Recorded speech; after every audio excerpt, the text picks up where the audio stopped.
To this story now, the International Trade Center is launching the inaugural Global SME Ministerial meeting in partnership with the Department of Small Business Development in Boksburg. The Global SME Ministerial meeting will serve as a platform for countries to collaborate on strategies for fostering SME growth and addressing the challenges hindering their potential.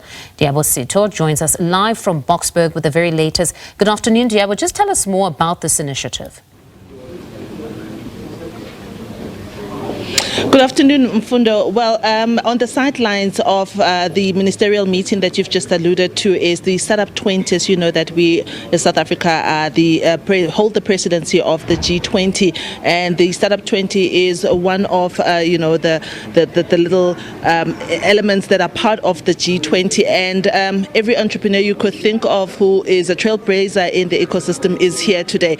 And what I found fascinating so far is the process that has happened in order to come up with solutions that will be presented to the ministerial conference later in the year, in that it is how inclusive it is. I've been sitting in there and listening in where that the task forces have gone into different separate rooms to discuss and give ideas, and then they come back to the meeting where we are and they give ideas and they let everyone have a say and come up with recommendations, which is quite beautiful to see, because you know that whatever is going to be drafted at the end of that paper, it's not just the ideas of a group of people, but this is a culmination of ideas that are going to be part of that. I've invited one of the deputy chairs of the task force, Mr. Hilton Thiessen, to give us a better picture. I think he will explain it a little bit better than I have, Mfundo, on exactly how today's proceedings have gone. And I was just telling Mfundo about how fascinating I've found it, that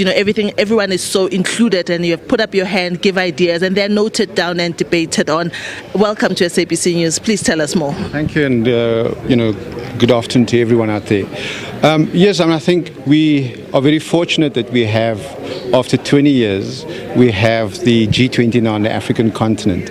So our president said it's an African G20, and then the Startup 20, which was started by India in 2021 or 2023, Brazil 2024, and now handed to us a couple of months ago. In fact, just 3 months ago, some of us put our hands up to kind of do country duty, to enable everyone in South Africa that owns a business, as well as the African continent. We have unique experiences, and even though we have challenges and we're an emerging economy, we in fact the youngest economy among the G20, and we have so much challenges that we've discovered for ourselves, and to bring those voices here together over those last 2 days was very critical for us to contribute to the global policies as well as programs that are implemented to create a well-being and an inclusive economy throughout the world. Yeah, perhaps let's give our viewers a visual idea of exactly what it's like. I wish I had more cameras to show everyone what it really is like. But you've gone into breakaway rooms. In your particular one, what was discussed? And you've given feedback, or your team has given feedback inside and recommendations. Just perhaps give us an idea of that process.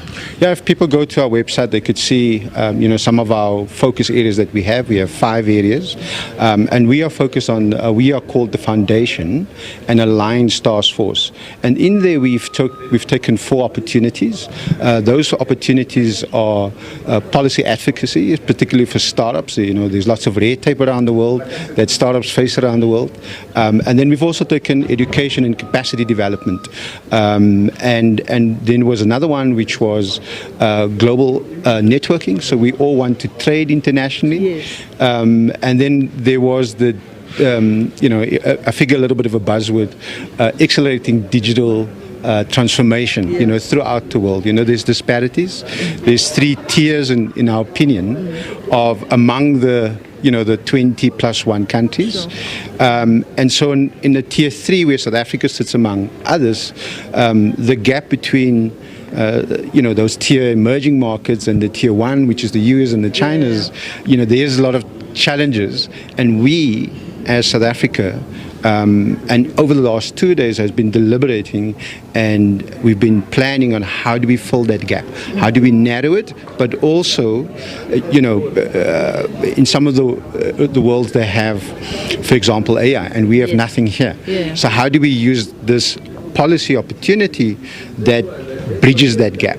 And so what we started with a plenary where the chairs and the minister and everyone kind of shared yesterday, what it's all about. We have the international secretariat with us, so they're giving us guidance with what was discussed before.